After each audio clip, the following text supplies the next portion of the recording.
I got sent the script a little while ago, and I mean, I was already in because it was Robert. And when he told me that he'd written the character with me in mind, I was just so overwhelmed and humbled and just wanted to go on another adventure with him.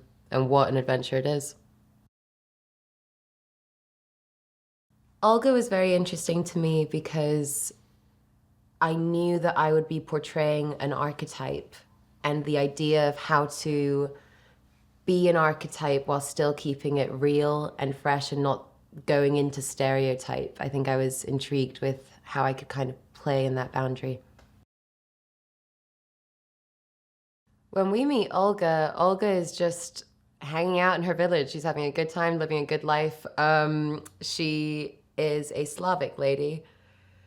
But you don't get to see a lot of that. I think we're very quickly on the adventure, but something that I really love about her is her connection to the spiritual world and to nature. She really feels a sense of safety in her belief in fate.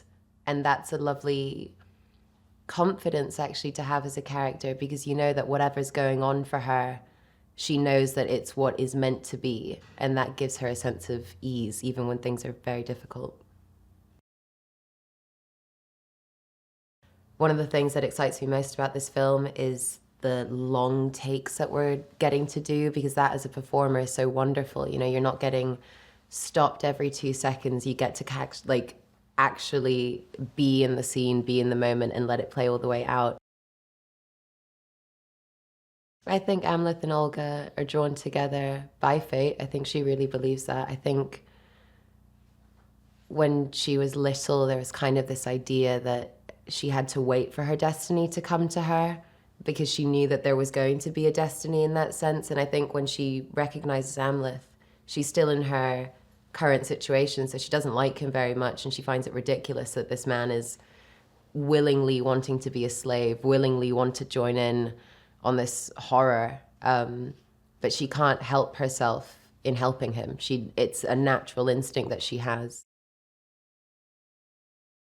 In Amleth, she sees somebody with their own destiny. I think she's destiny, encouraged. It's almost as if she can see this tapestry being woven of the story that she has a part to play in. And when she meets Amleth, she goes, ah, you're the other part of the story. Alex is so incredible to watch because he's a fantastic leader, like a truly fantastic leader. No matter how many times you make him wrestle the strongest man in the world, he's just still smiling and still has this energy about him. It's very inspiring to see. It's been so wonderful to work with Robert again. I feel so lucky that my first experience in filmmaking was with him, because I didn't actually realize how much of the way that I comport myself on set, the way that I approach my work, how much of that actually comes from him. It's only in coming back onto set and seeing the way he works that I'm like, oh, I get it from you. That's where I get these little things from. Yeah, he's just the best. I don't think I've been very lucky with the people that I work with, but because Rob and I have such an understanding of each other, we just go to really interesting places very quickly. It's one of my favorite experiences. The authenticity of the project is something that's very key to the way that Rob works, and it makes everything so much easier because, you put on your costume and then you walk into the world and you're there. Like, there's no imagination necessarily needed in order to get yourself to this place.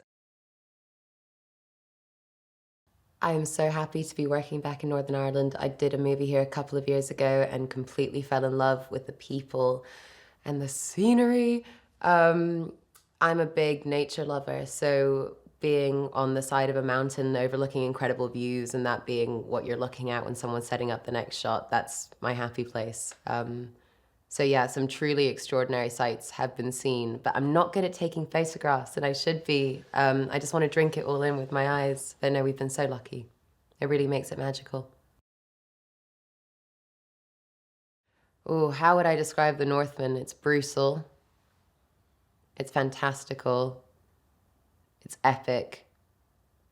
And it's really callously beautiful. Like, it's so beautiful but raw and yeah, it's a very visceral experience, I think. Hi there, here's today's Daily Fact. Did you know that the deadliest actors with the all-time most kills in movies are Mila Jovovich, around 1,300, and Jet Li, over 1,000, with Schwarzenegger, Stallone and Statham way down the list with a count of a mere 700-800. Remember to click below to subscribe or on the side for more great content.